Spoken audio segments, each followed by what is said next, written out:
स्वामी का अंगवस्त्र यहाँ और उनका जपमाला और कमंडल नहीं, अर्थात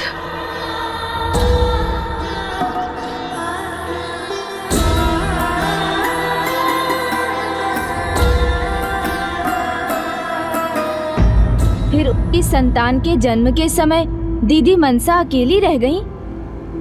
किंतु कुछ समय बाद नागराज वासुकी के अनुरोध पर देवी कद्रू पुत्री मनसा का ध्यान रखने पहुंच गई। जीवन में इतने त्याग करने के बाद आस्तिक के रूप में पुत्री मनसा को प्रसन्नता का एक कारण तो मिला।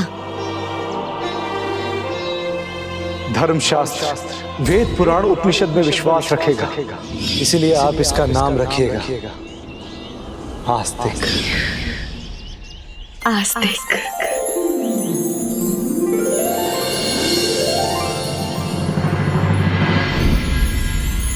ऋषि जरत्कारु के शब्दों को सार्थक करते हुए आस्तिक एक तेजस्वी बालक के रूप में बड़ा होने लगा। पुत्री मनसा बड़े स्नेह और दुलार से उसका पालन पोषण कर रही थी और स्वयं ऋषि कश्यप से श्रेष्ठ शिक्षा प्राप्त हो रही थी।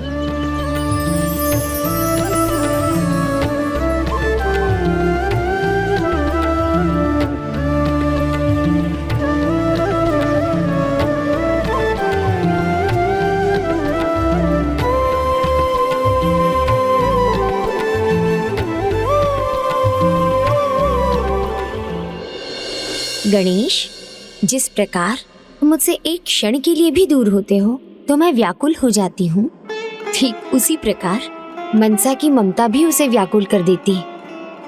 जब आस्तिक कुछ क्षण के लिए भी उसकी दृष्टि से दूर होता तो वो संपूर्ण आश्रम सर पर उठा लेती।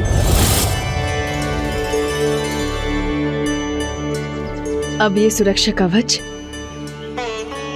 मेरे पुत्र को किसी की भी कुदृष्टि से सुरक्षित रखेगा।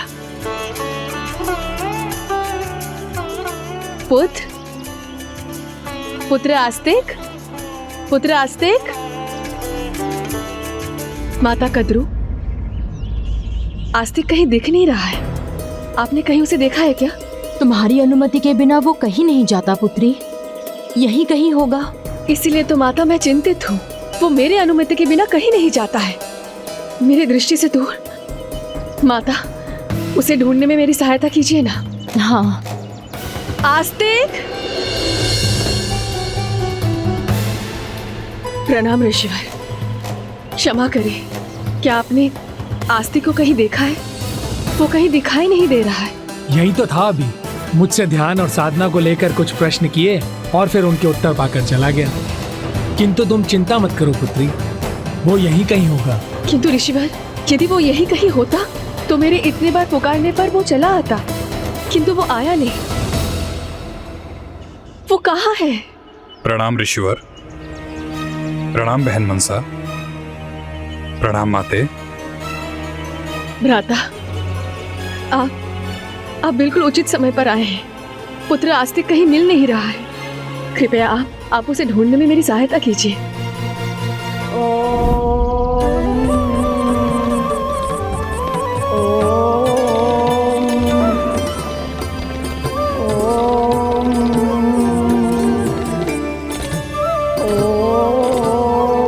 ये तो आस्तिक का स्वर है।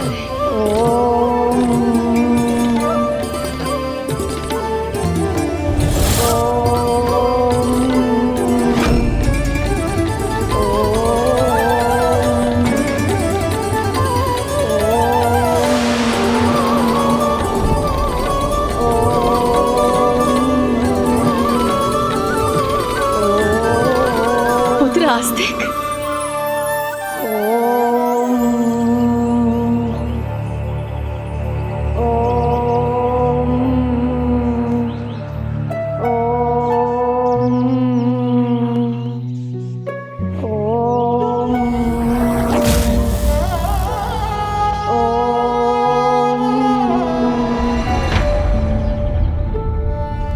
पुत्र तुम वहां क्या कर रहे हो?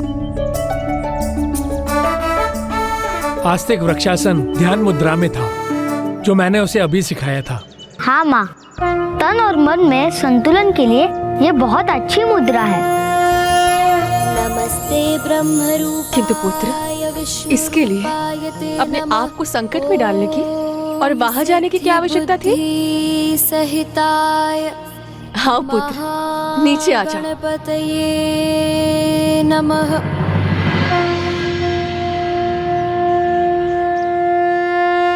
बहन मनसा इतना ध्यान रखती हैं आस्तिक का, एक पल उसे अपने से दूर नहीं होने देती, तो फिर अब वो उसे कैसे जाने देंगी? और मैं अपनी बहन को फिर एक त्याग करने को कैसे कहूंगा?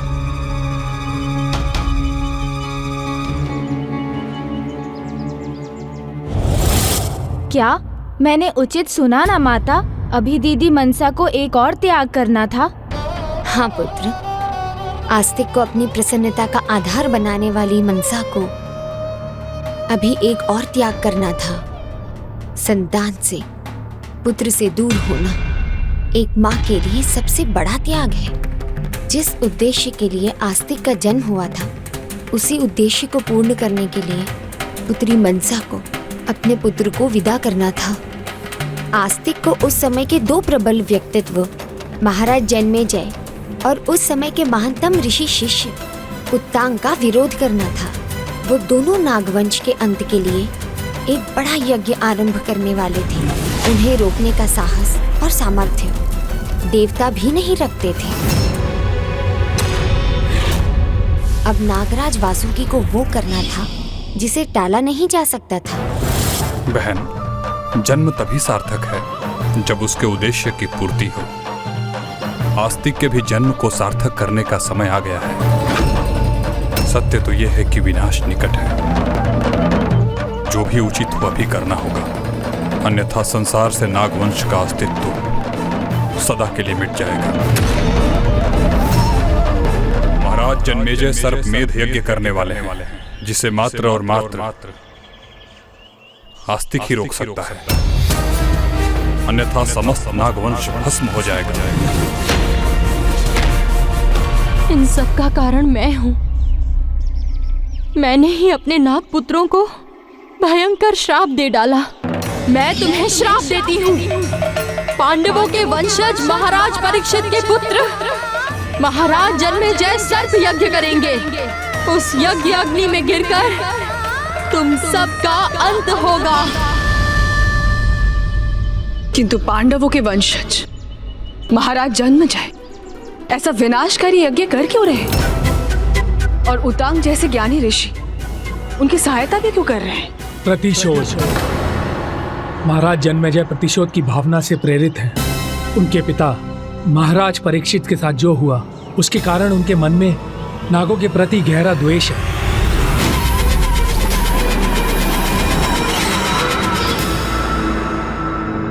महाराज परीक्षित के साथ ऐसा क्या हुआ था माता? एक दिन हस्तिनापुर के महाराज अर्जुन पुत्र अभिमन्यु के पुत्र परीक्षित आखेट के बाद वन से लौट रहे थे और उस समय उन्हें बेहद प्यास सता रही थी। यहाँ तो कहीं भी जल नहीं दिख रहा।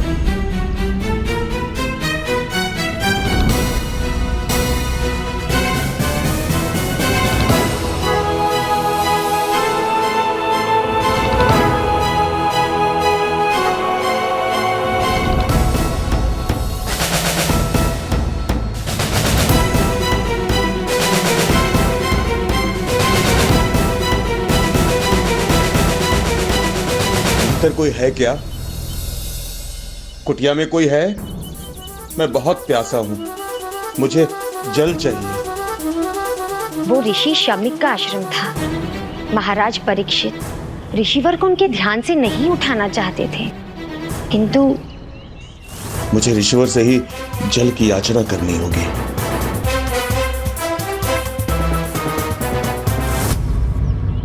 क्षमा कीजिएगा ऋषिवर, मैं यहां जल प्राप्त करने के उद्देश्य से आया हूं।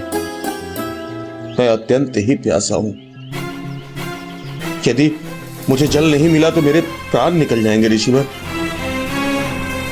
इसलिए आपको आपके ध्यान से उठाने का प्रयास कर रहा हूं। हमें जल देने की कृपा करें।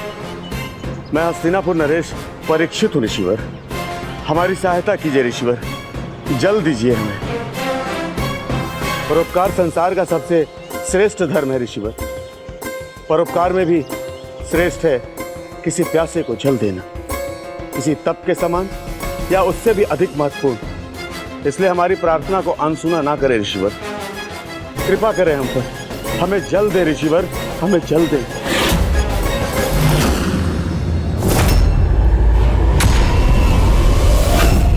विश्वास नहीं होता, एक ऋषि हैं हम, इसके बाद भी किसी प्यासे को जल देने के लिए तत्पर नहीं है आप। राजा का मान ना रखे कोई बात नहीं, लेकिन किसी पीड़ित की पीड़ा को दूर करना आपका तो धर्म है ऋषिवर।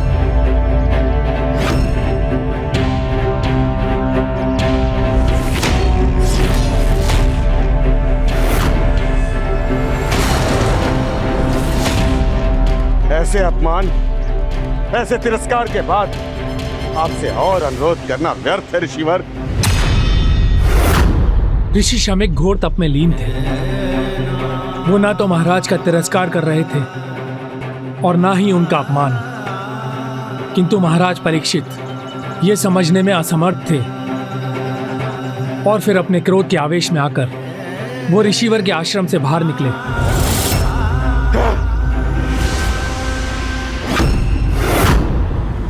पहले ही मैं प्यास से व्याकुल हूं, उस पर यह मृत सर्प मेरे मार्ग में पड़ा है।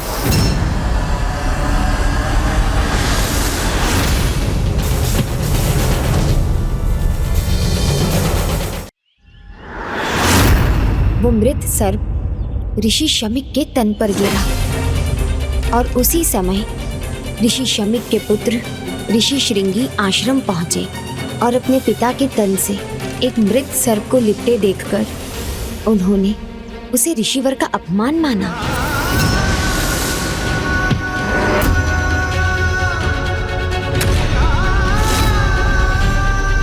ये क्या किया महाराज? रुकिए राजन।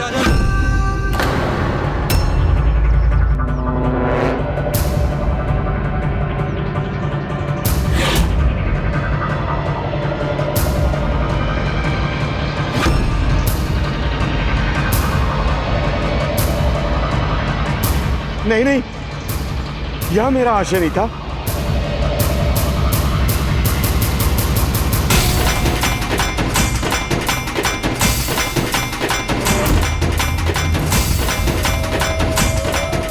ऋषिवर, मैं तो यहाँ केवल जल मांगने आया था। और क्या राजन, आप इतना भी नहीं जानते? तप में लीन ऋषि सांसारिक गतिविधियों से दूर रहते हैं। उनका सीधा संपर्क उनके ईश्वर से होता है, इसलिए ना उन्हें कुछ दिखाई देता है और ना ही सुनाई देता है।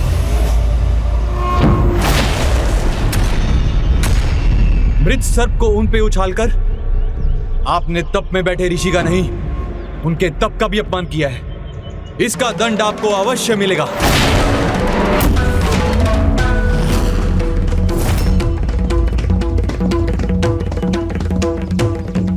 मैं आपको श्राप देता हूं कि एक सर्प ही आपकी मृत्यु का कारण होगा।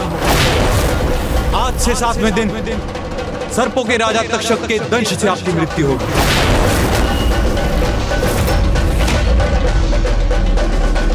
मैं आपको श्राप देता हूं, एक सर्प ही आपकी मृत्यु का कारण होगा। एक सर्प के राजा की मृत्यु का कारण होगा, आपकी मृत्यु होगी।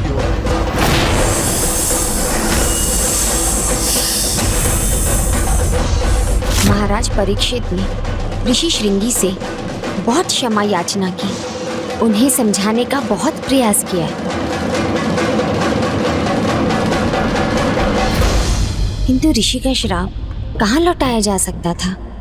फिर देवर्षि नारद के सुझाव पर अगले 7 दिन महाराज परीक्षित ने महर्षि शुक जी से भागवत कथा सुनी और ऋषिवर की प्रेरणा से अपने भाग्य को स्वीकार किया, जिसके परिणाम स्वरूप जब 7वें दिन सर्पों के राजा तक्षक ने उन्हें विष दंश दिया तो उन्हें मुक्ति प्राप्त हुई।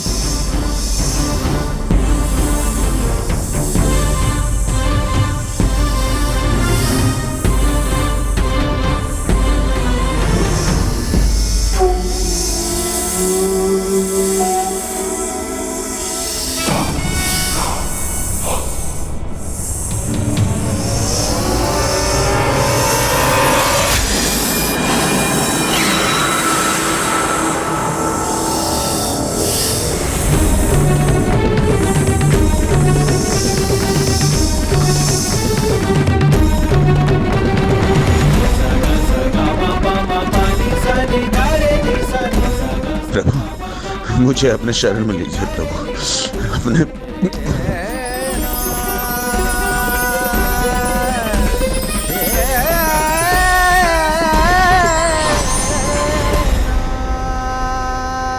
महाराज परीक्षित ने तो अपने भाग्य को स्वीकार कर लिया, किंतु उनके पुत्र जन्मेजय ऐसा नहीं कर सके।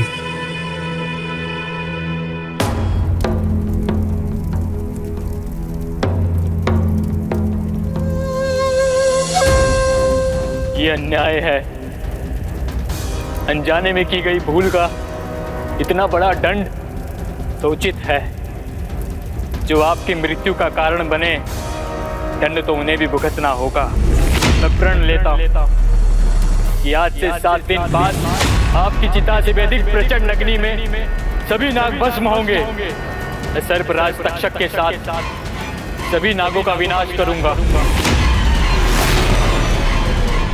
और फिर जन्मेजय के इस प्रण का लाभ उठाकर ब्राह्मण युवक उत्तांक ने उन्हें सर्पमेध महायज्ञ में सहायता करने का प्रस्ताव दिया। किंतु उत्तांक की क्या शत्रुता थी सर्पों से? हाँ माता, गुणी ज्ञानी ब्राह्मण युवा उत्तांक नागों से इतने क्रोधित क्यों थे? उसका कारण भी सर्पराज तक्षक से ही जुड़ा हुआ था। अपने गुरु ऋषि वेद के प्रति पूर्ण रूप से समर्पित उत्तांक की जब शिक्षा पूर्ण हुई तो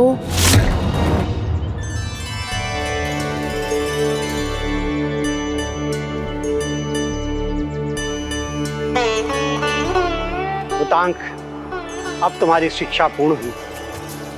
मैं तुम्हें आशीर्वाद देता हूँ। भविष्य में तुम अपने तेज से संपूर्ण त्रिलोक को प्रकाशित करोगे। प्रणाम गुरु माता। पुत्र, अब तुम अपना सांसारिक जीवन आरंभ करो। किंतु गुरु माता, गुरुदेव, गुरु दक्षिणा दिए बिना भला ये कैसे संभव है? आपने ज्ञान का भंडार प्रदान किया है मुझे, तो मैं भी आपको कुछ ऐसा देना चाहता हूँ जिसमें आपकी रुचि हो, जो आपके लिए विशेष हो।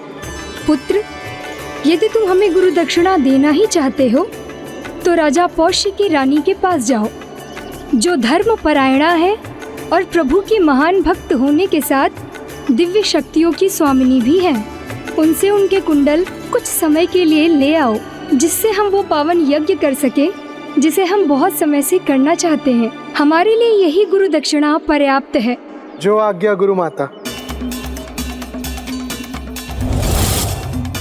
उत्तांक अपने गुरु के लिए कुछ भी करने को तैयार थे, यहाँ तक कि उनके प्रति अपनी निष्ठा में गोबर भी चखने को तैयार थे। गोबर? उन्हें गोबर चखने की क्या आवश्यकता थी? महाराज पौष्य के राजभवन की ओर जाते समय उत्तांक को थकान का आभास होने लगा।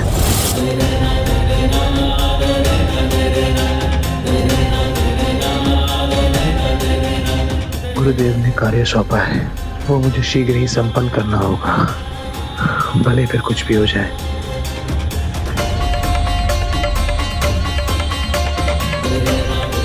हे देवी देवताओं, कृपया मेरी सहायता कीजिए। मुझे राजा पौष्य के राजभवन में पहुंचने का सामर्थ्य दीजिए। मैं गुरुदेव और गुरु माता की पूजा और हवन में और विलंब नहीं होने दे सकता।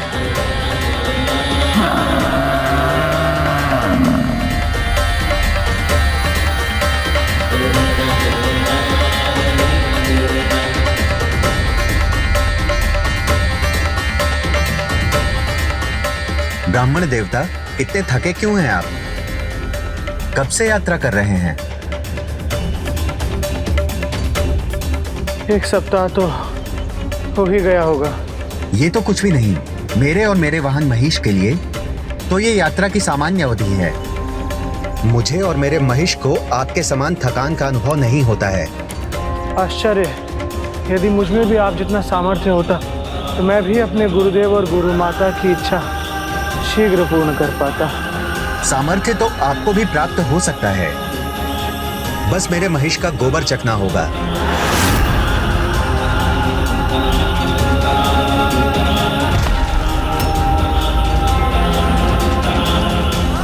मुझ पर विश्वास नहीं तो कोई बात नहीं, मैं आपका समय व्यर्थ नहीं करूंगा। किंतु चलने की ऊर्जा चाहिए तो उसका ये सरल उपाय है।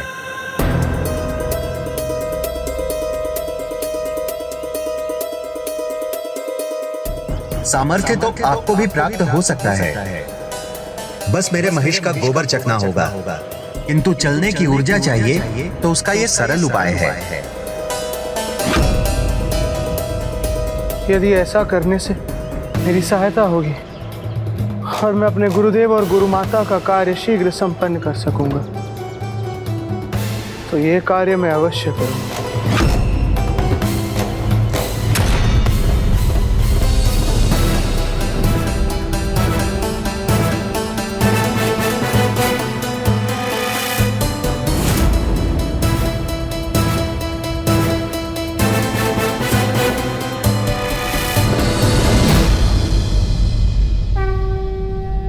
कल्याण हो।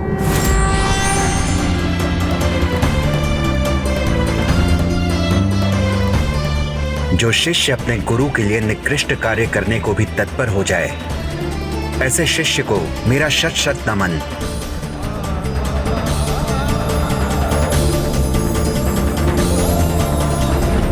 आश्चर्य, इन किसान ने सत्य कहा था। थकान मिट गई, अपार ऊर्जा प्राप्त हो गई। जब उतांग अपने गुरु के प्रति इतने निस्वार्थ भाव से निष्ठावान थे, तो फिर उनके साथ ऐसा क्या हुआ था माता, जो वो नागों के विनाश के लिए यज्ञ करने हेतु प्रेरित हो गए? जिनकी भक्ति में निष्ठा और निर्मलता का भाव होता है, उनके निश्चय में भी उतनी ही दृढ़ता होती है। और उतांग उतने ही दृढ़ निश्चय के साथ वो कुंडल लेने गए। और जब वो महाराज पौष्य के राजभवन पहुंचे तो प्रणाम महाराज।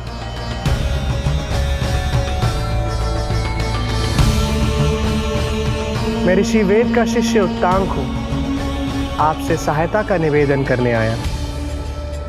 मुझे गुरुदेव और गुरु माता की इच्छा पूर्ण करने, अपनी गुरुदक्षिणा देने, उनके हवन के लिए कुछ समय के लिए महारानी के दिव्य कुंडल चाहिए।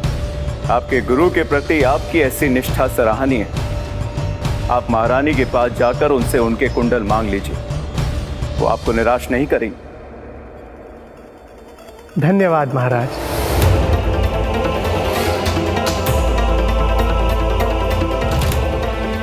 इस प्रकार उतांग से प्रभावित होकर राजा ने उन्हें कुंडल लेने महारानी के कक्ष में भेजा। किंतु उतांग महारानी के कक्ष में प्रवेश करने के बाद भी उन्हें ढूंढ नहीं सके।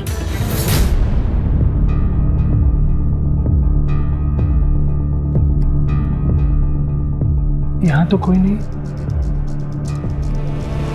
महारानी, महारानी,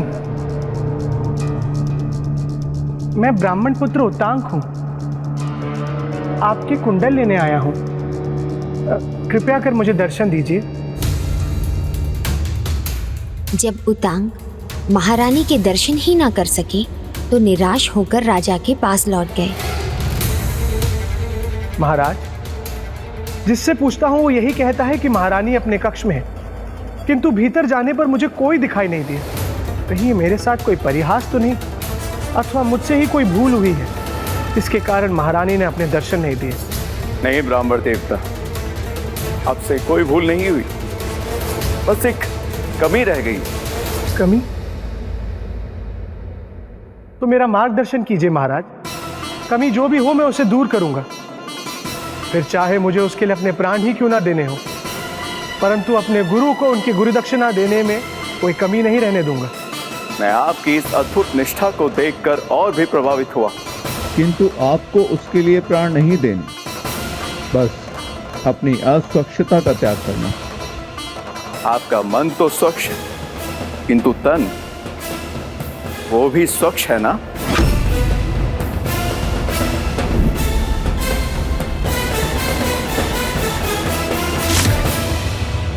मैं भूल गया था, मार्ग में प्रभु का प्रसाद ग्रहण किया, पर फिर आचमन न कर सका। मूर्खता मैंने ही की। दिव्यता की मूर्ति महारानी के पास झूठे मुख को लेकर चला गया। मैं अभी इस भूल को सुधार लूंगा। आज्ञा दे महाराज।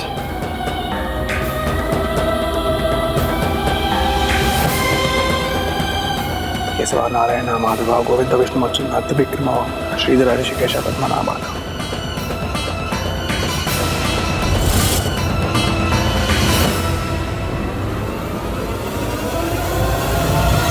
स्वागत है ब्राह्मण देवता।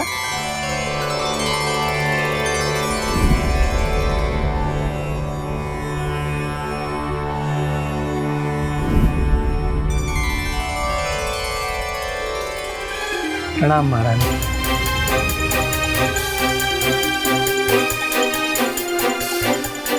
हमें ज्ञात है आप यहाँ मेरे कुंडल लेने आए हैं।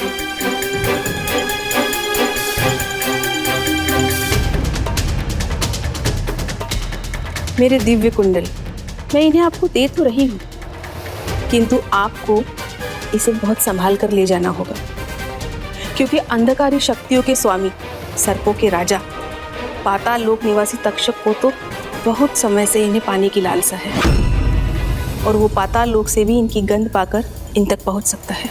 आप चिंता ना करें महारानी, मैं इन्हें अपने प्राणों से भी अधिक सुरक्षित रखूंगा और इन्हें गुरुदेव और गुरु माता तक अवश्य पहुंचाऊंगा।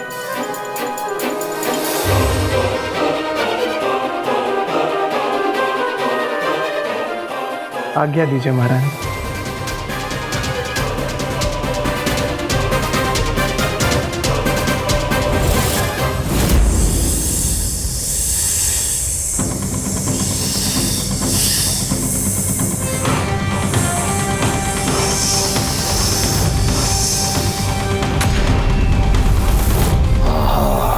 यही अवसर है उन दिव्य कुंडलों को पाकर अपने पास रखने का।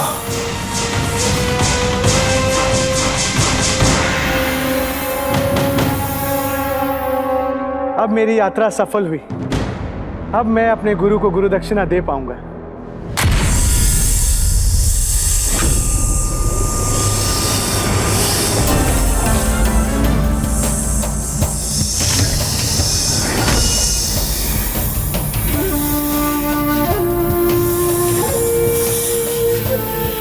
सर्पों के राजा, पाताल लोक निवासी तक्षक को तो बहुत समय से इन्हें पाने की लालसा है, और वो पाताल लोक से भी इनकी गंध पाकर इन तक पहुंच सकता है। नहीं नहीं, इन्हें मुझसे कोई नहीं छीन सकता। मुझे थोड़ा मार्ग बदल लेना चाहिए।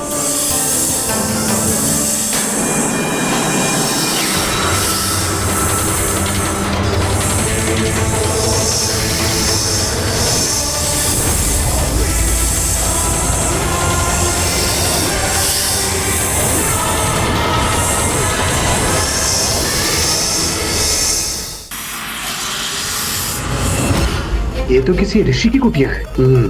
सर्प इनकी कुटिया में आने का साहस नहीं करेंगे।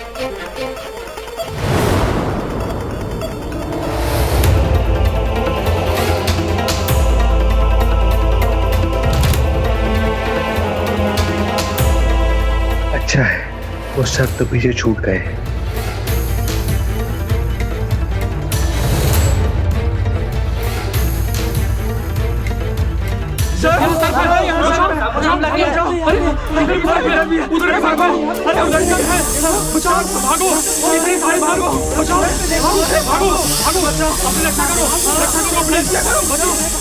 वो सर्प यहाँ तक पहुँच गए। मुझे बचकर निकलना चाहिए। सहायता! बचाओ! बचाओ! बचाओ! सहायता करो हमारी ब्राह्मण देवता। जिस सर्प ने हमारे आश्रम में आक्रमण किया है वह अवश्य ही तक्षक है। हमारी सहायता करो ब्राह्मण देवता। संभलिए ऋषिवर।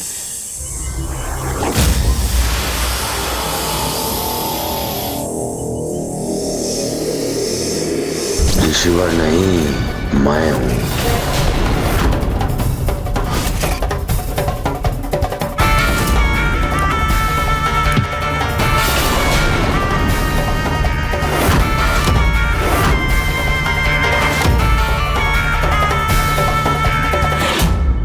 अब ये कुंडल मेरे हुए।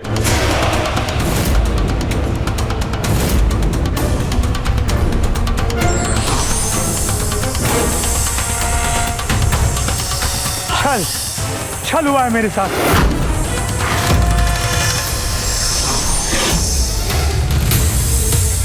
मैं चाहता तो बलपूर्वक भी इन्हें प्राप्त कर सकता था, किंतु छल करने में आनंद आता है मुझे।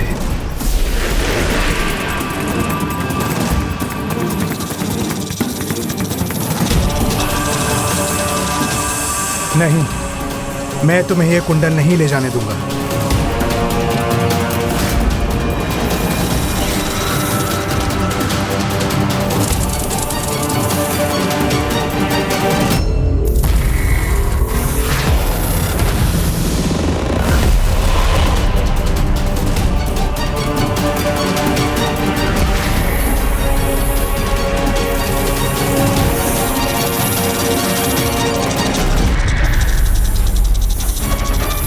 नहीं, वो दिव्य कुंडल तुम्हें नहीं लेके जाने दूंगा तक्षक।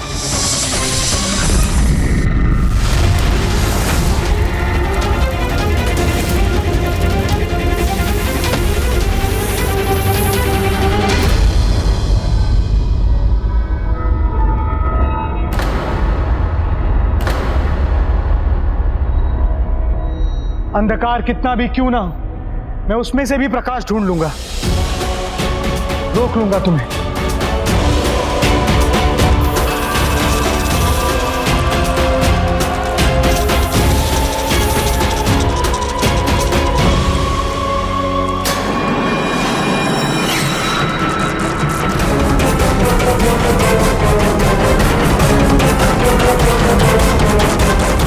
ये उचित नहीं हुआ।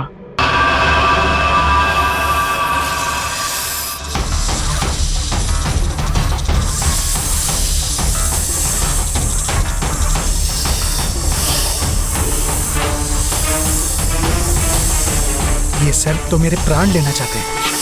अब मैं क्या करूं? परिस्थिति कितनी भी भयंकर हो, सामने शत्रु कितना भी विकराल हो, घबराना नहीं। इन मंत्रों में इतनी शक्ति है कि देवता भी तुम्हारे सामने नतमस्तक होने पर विवश हो जाएंगे।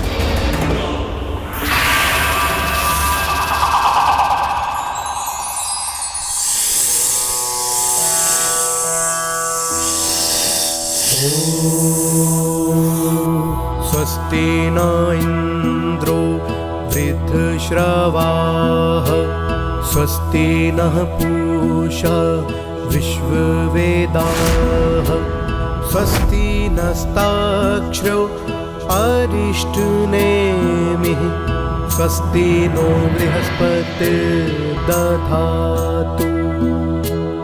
ॐ शान्ति शान्ति।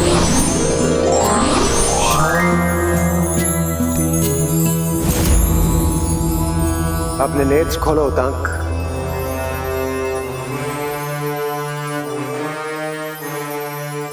मैं तुम्हारे मंत्रों से उत्पन्न तपोशक्ति से अत्यंत प्रभावित हूं। बताओ क्या चाहते हो मुझसे?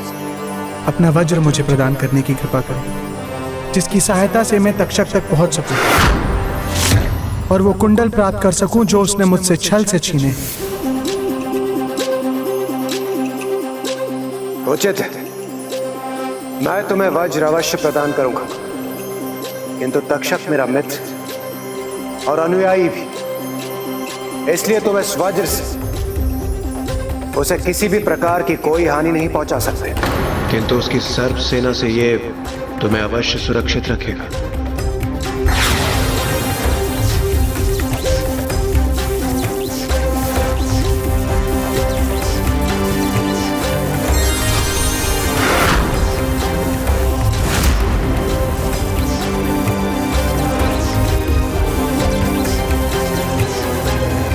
कल्याण।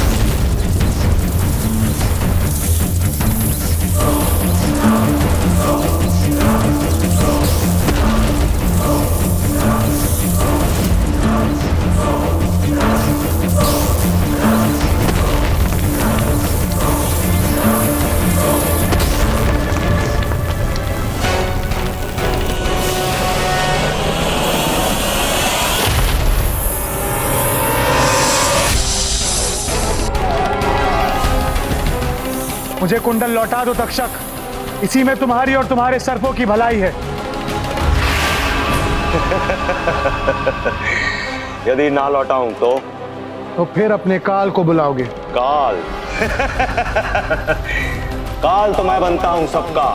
बड़े बड़े राजा महाराजा सब मेरे सामने विवश हो जाते हैं, और अभी कुछ ही समय पहले मैंने एक प्रतापी प्रबल राजा को डसा है। तो तुम कौन हो मेरे सामने, कामन बालक? अंतिम चेतावनी दे रहा हूं, कुंडल वापस कर दो, अन्यथा मैं वार करने में विवश हो जाऊंगा। वार करोगे? भ्रम में मत रहो, देवराज इंद्र का वज्र भी मुझे आहत नहीं कर सकता। भ्रम में मैं नहीं तुम हो मूर्ख, इतना भी नहीं जानते?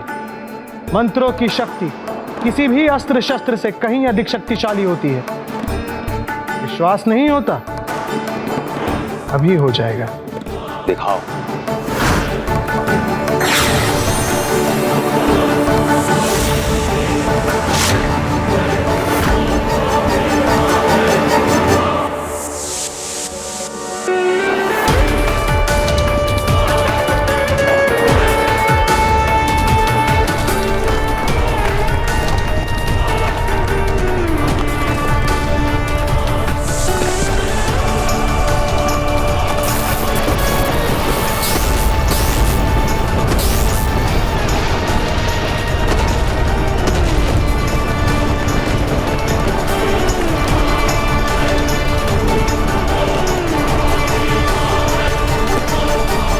ये लो, ले जाओ, चले जाओ यहां से, मेरे सर्पों को सुरक्षित छोड़ दो।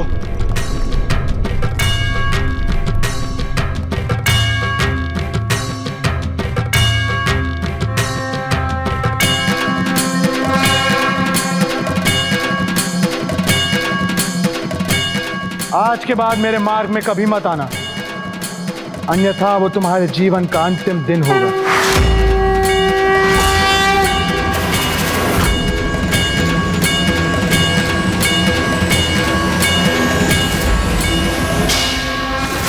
वो शत्रुता वहीं से आरंभ हुई, जो और भी गहरी होती चली गई जब उत्तांक कुंडल लेकर अपने गुरु के पास पहुंचे।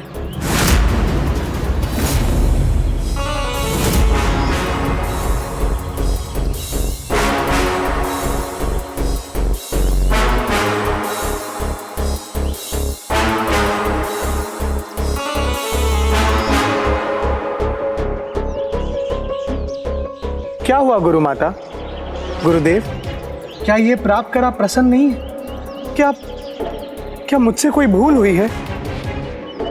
नहीं पुत्र, इस कुंडल को पाकर हम अत्यंत प्रसन्न हैं, क्योंकि अब हम हवन कर सकेंगे। किंतु महाराज को लेकर एक दुखद समाचार है। क्या हुआ महाराज परीक्षित को? सर्पों के राजा तक्षक ने उन्हें डस दिया।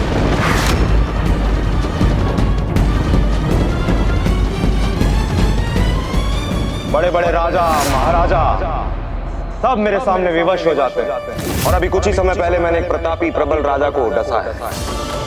और अब उनके पुत्र महाराज जन्मेजय ने सभी सर्पों को दंड देने का प्रण लिया है। ये तो उचित है गुरु माता, ऐसे सर्पों को उनके भयंकर अपराध का दंड अवश्य मिलना चाहिए। मुझे आशीष दे कि मैं भी इस कार्य में सहायक बन सकूं।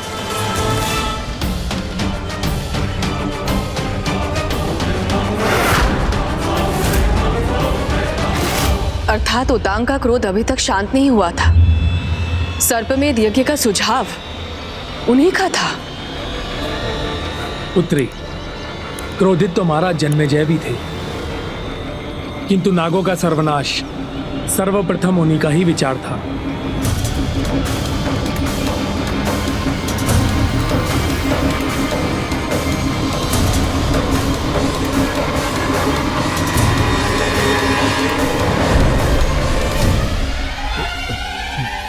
कहाँ है हमारे पुरोहित ऋषि कश्यप? उत्तर दो। महाराज, तक्षक और उसके सर्पों ने मार्ग रोक दिया है और वो किसी को नहीं आने दे रहे हैं।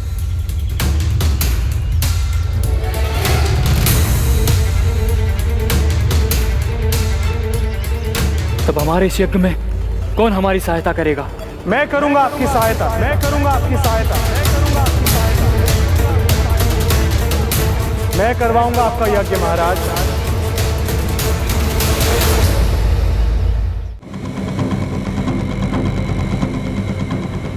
तक्षक और उनके सर्पों का आतंक बहुत समय से चलता आ रहा है। शुभ कार्यों में बाधा डालना, हमारे प्रियजनों को हमसे छीनना, निर्दोषों के प्राण हरना, ये सब उनके दुष्कृत्य हैं जिन्हें रोकना अब आवश्यक है।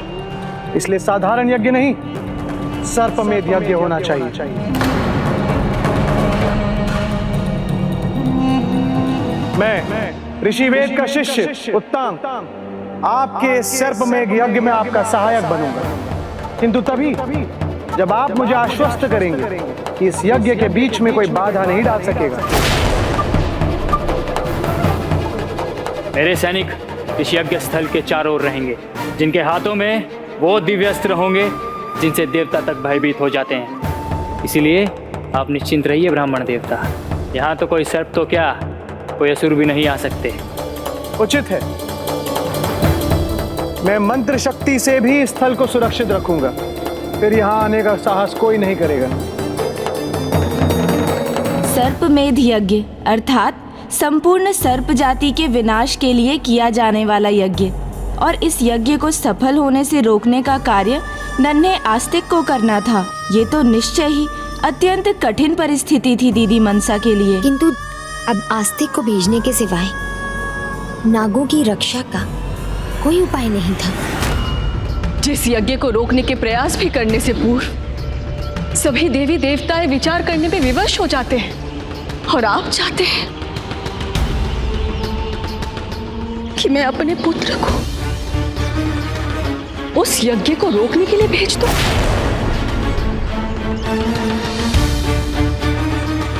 रावणम चाग्रतो दुष्टायुद्धाय समुपस्थितम।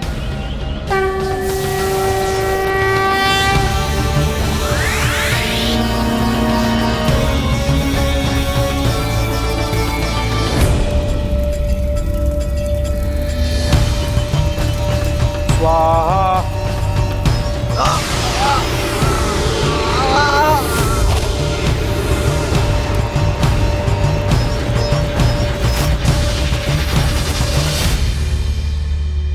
माता, वैसे तो योग्यता किसी की आयु पर निर्भर नहीं होती, किंतु माता के लिए तो उसकी संतान सदैव छोटी ही रहती है, और आस्तिक तो तब मात्र एक बालक होंगे।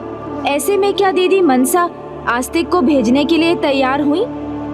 परिस्थिति विकट थी और मनसा भी सोचने पर विवश थी। एक ओर संपूर्ण नाग वंश का अस्तित्व संकट में था, तो दूसरी ओर उसके अबोध पुत्र का संकट में पड़ जाने का भय। दुविधा में थी मनसा।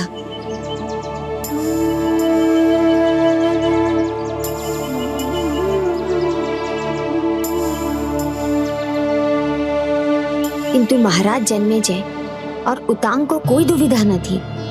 उन्होंने नाग वंश के विनाश के लिए सर्पमेध यज्ञ आरंभ कर दिया था।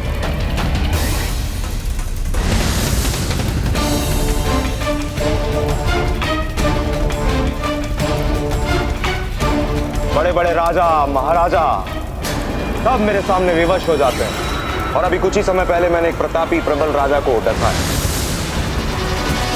नदिग्राविन्नोकारिशं जिष्णुरसस्य वाजिनः सुरविनो महाक्रत कालनाग स्वाहा।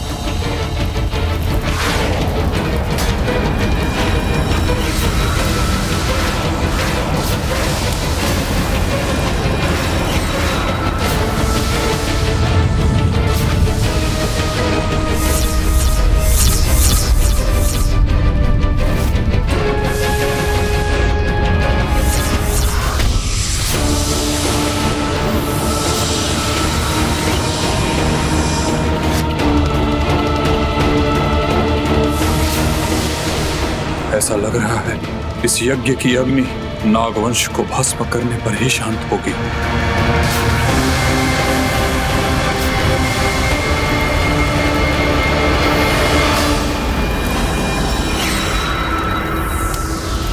जल सर्प स्वाहा स्वाहा।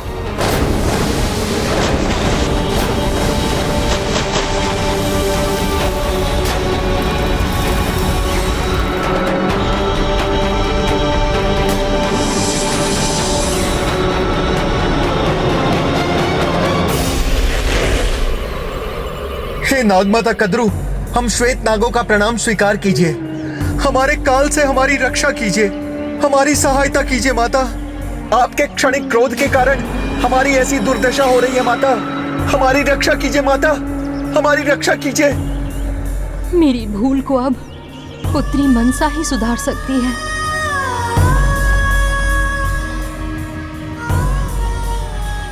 अबोध बालक है मेरा पुत्र, उसे इस भयंकर यज्ञ को रोकने के लिए कैसे भेज दूं? कितना भयावह है ये दृश्य। श्वेतनाग स्वाहा स्वाहा।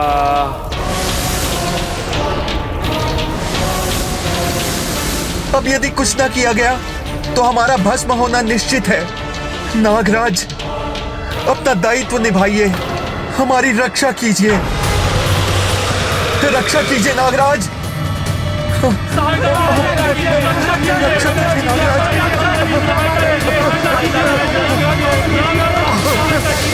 कीजिए नागराज।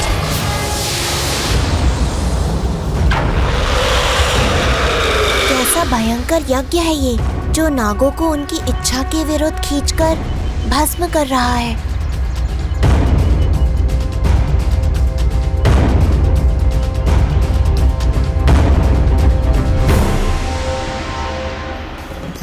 पुत्र, जो घटित हो रहा है वो भयंकर है। उसे देखकर भयभीत होना स्वाभाविक है, किंतु तुम्हारा धर्म कर्तव्य निभाना है, और तुम्हारा कर्तव्य ये है इस यज्ञ को रोकना, इस यज्ञ को रोकना, इस यज्ञ को रोकना।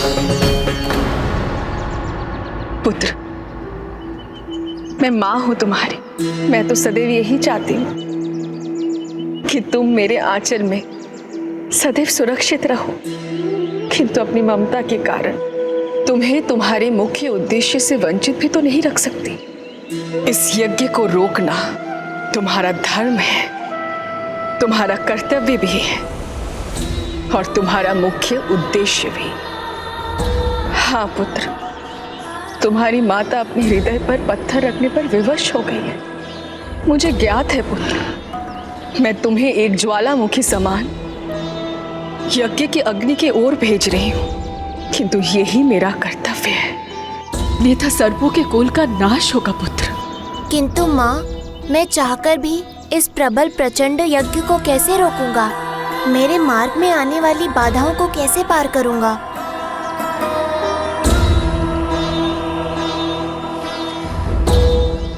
पुत्र, तुम्हें विश्वास रखना होगा अपने आप पर, अपनी तपोशक्ति पर, अपनी ज्ञान शक्ति पर।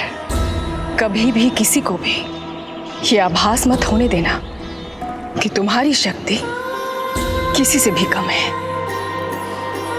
तुम्हारे साथ मेरा आशीर्वाद सदैव है। मैं तुम्हें विश्वास दिलाती हूँ पुत्र, कोई भी बाधा, कोई भी शक्ति तुम्हें नहीं रोक सकती।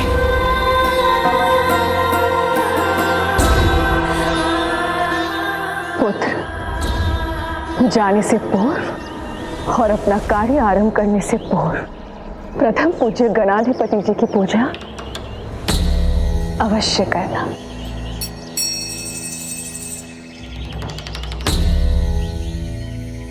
और सदैव स्मरण रखना, तुम मेरे पराक्रमी पुत्र हो। तुम्हारी माता सदैव तुम्हारे साथ है, रक्षक बनकर।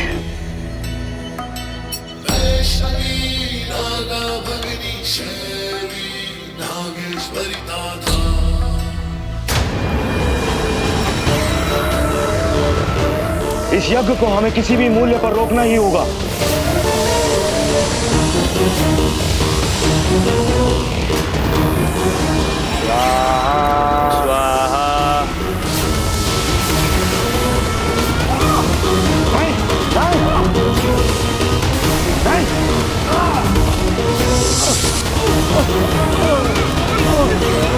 कहाँ जा रहे हो? रुको!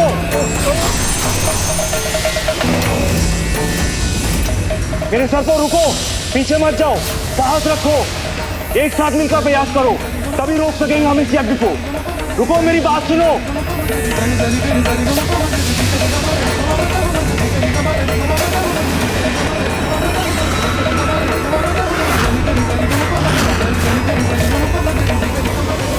मेरे देखते ही देखते सब स्वाहा हो गए और मैं कुछ न कर सका। रुको,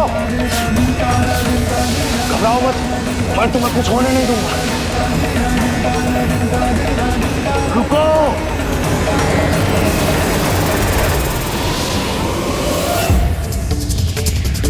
ये भी चला गया। अपनी संपूर्ण शक्ति से इसे भी नहीं रोक सका मैं।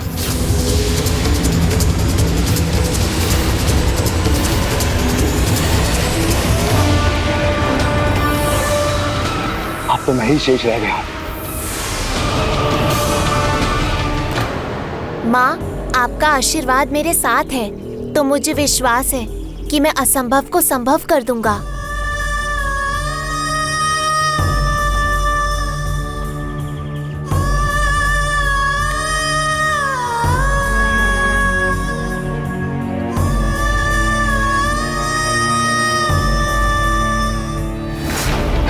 इससे पहले कि ये मेरे नाम की आहुति दें, मुझे अपने मित्र के पास पहुंचना चाहिए। अब तो वो ही मेरी रक्षा कर सकता है।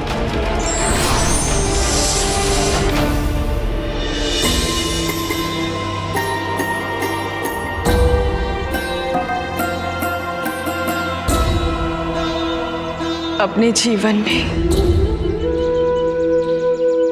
किसी भी त्याग को करने में सर्वाधिक कष्ट मुझे आज हो रहा है। जो मेरी आंखों का तारा है, जो मुझे अपने प्राणों से भी अधिक प्रिय है, जिसके रक्षा के लिए मैं सदैव ढाल बनकर खड़ी रही, उस निर्दोष कोमल पुत्र आस्तिक को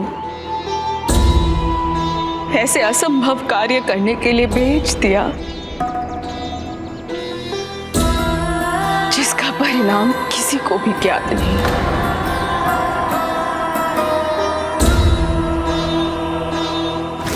एक माँ के लिए अपने पुत्र को संकट का सामना करने के लिए स्वयं भेजना उतना ही कठिन है जितना किसी व्यक्ति के लिए स्वयं अपने ही अंग को काटकर फेंकना होता है। किंतु बहन मनसा ने आस्तिक को उस शक्तिशाली यज्ञ को रोकने के लिए भेज दिया, जिसे रोकने का साहस एवं सामर्थ्य किसी और में नहीं था। जो निस्वार्थ भाव से दूसरों की सेवा करे और दूसरों की प्रसन्नता के लिए अपनी ममता दांव पर लगा दे, ऐसी माता तो महान ही है। और मनसा ने अपने कर्तव्य पर दृढ़ रहकर इसी का प्रमाण दिया था। किंतु ऐसा न था कि आस्तिक के लिए अपना कर्तव्य निभाना उसे सरल होने वाला था।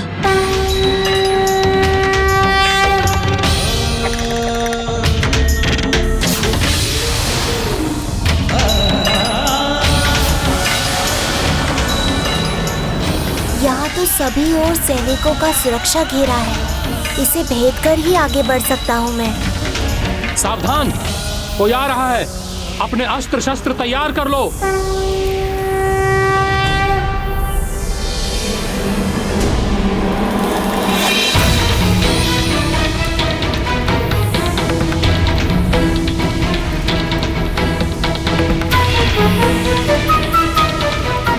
अब इन सैनिकों का क्या उपाय है?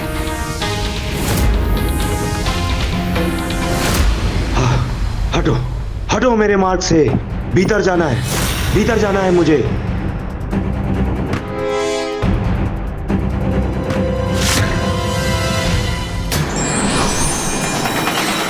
कौन है वहां? मैंने पूछा कौन है वहां पर?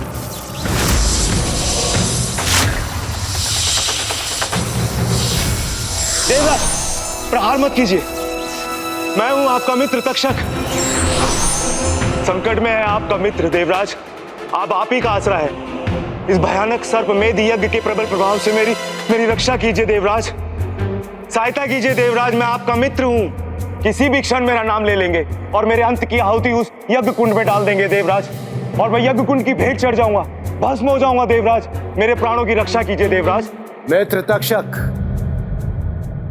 तुम देवराज इंद्र की सभा में आए हो, तो फिर ये चिंता क्यों? तुम्हारा मित्र स्वयं अष्ट दिक्पाल है, इसलिए कोई भी यज्ञ तुम्हें किसी भी प्रकार की हानि नहीं पहुंचा सकता। अपनी चिंताओं को त्याग दो और जाओ, जाकर अप्सराओं के नृत्य का आनंद लो। किंतु मित्र देवराज, कदाचित आप सर्वमेध यज्ञ के भयंकर प्रभाव को भूल रहे हैं। मित्र, ये स्वर्गलोक है। यहाँ के इस विशाल सिंहासन के समान मेरी इच्छा के विरुद्ध एक पत्ता भी नहीं हिलता। और वैसे भी उस यज्ञ को रोकने वाला वहां पहुंच चुका है। कौन है वह जो इस असंभव कार्य को संभव कर सकता है? कौन रोक सकता है इस महाविनाशक यज्ञ को?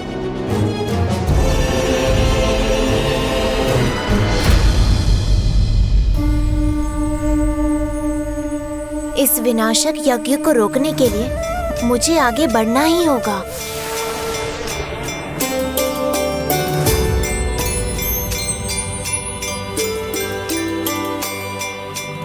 रुक जाओ, रुक जाओ, रुक जाओ। कौन हो तुम और यहाँ क्यों आए हो? आस्तिक नाम है मेरा, धर्म का साधक हूँ, धर्म परायण हूँ मैं। सत्य वचन कहना ही मेरा धर्म है। मैं यहाँ इस यज्ञ को रोकने के लिए आया हूँ।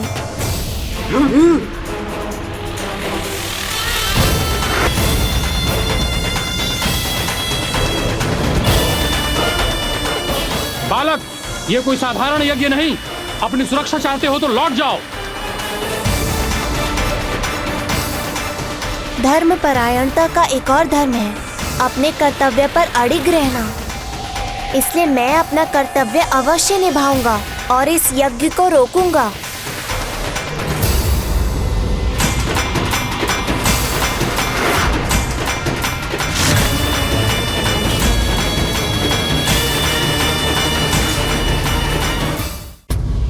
हे ब्राह्मण बालक, आप दिव्य और ज्ञानी प्रतीत होते हैं, इसलिए आप समझ सकते हैं कि हम भी अपना धर्म और कर्तव्य निभाने को विवश हैं। महाराज के आज्ञा अनुसार इस यज्ञ में हम किसी भी प्रकार की बाधा उत्पन्न होने नहीं देंगे। यदि आप अपनी सुरक्षा चाहते हैं तो यहाँ से वापस लौट जाइए।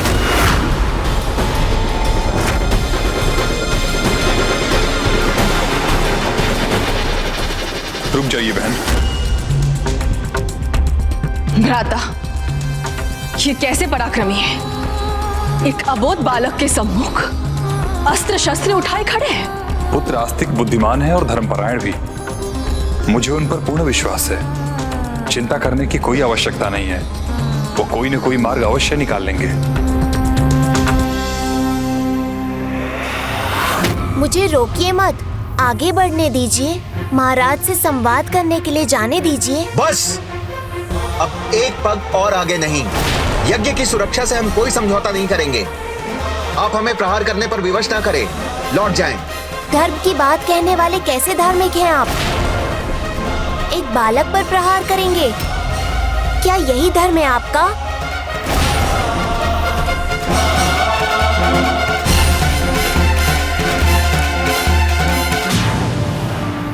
हे दिव्य ज्ञानी बालक, उचित कहा आपने। हम अपने महाराज के मान सम्मान को कभी ठेस नहीं पहुंचा सकते और न ही किसी दिव्य ज्ञानी बालक को अपने अस्त्रों से आहत करेंगे। किंतु अभी भी ये किंतु परंतु करने की भूल कर रहे हैं।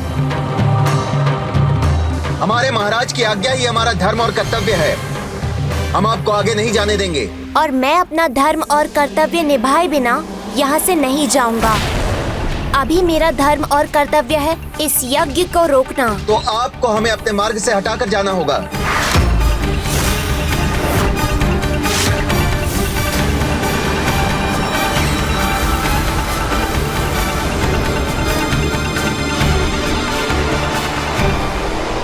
तुम्हें विश्वास रखना होगा अपने आप पर, अपनी तपो शक्ति पर, अपनी ज्ञान शक्ति पर। कभी भी किसी को भी ये आभास मत होने देना कि तुम्हारी शक्ति किसी से भी कम है।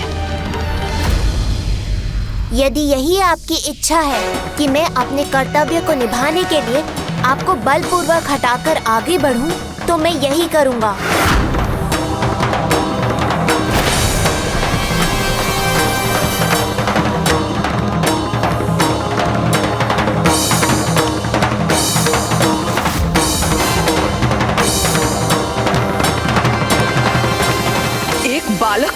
के लिए पूरी सेना ही आ गई।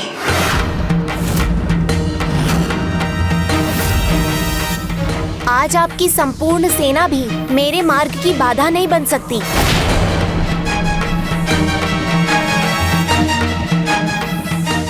जिसे माँ का आशीर्वाद प्राप्त हो, जिसके पास तप की शक्ति का सामर्थ्य हो, उसे उसके कर्तव्य पथ से कोई शक्ति रोक नहीं सकती। इसीलिए मेरा सुझाव है कि आप मुझे मार्ग दे दीजिए।